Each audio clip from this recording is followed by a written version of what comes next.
नमस्ते everyone, I hope all are healthy, doing great. दोस्तों, इस वीडियो में मैंने बताया है कि शीर्षासन के कितने वेरिएशन में आप उसकी प्रैक्टिस कर सकते हैं।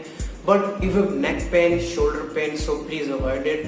तो पहले नेक पेन, शोल्डर पेन को ठीक करें, उसके बाद इसकी प्रैक्टिस करेंगे।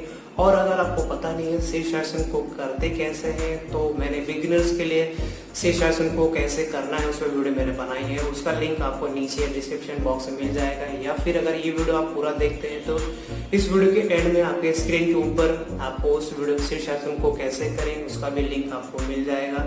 सो चैनल को सब्सक्राइब करके बेल आइकन को प्रेस करें, क्योंकि यार सब्सक्राइब करना फ्री है।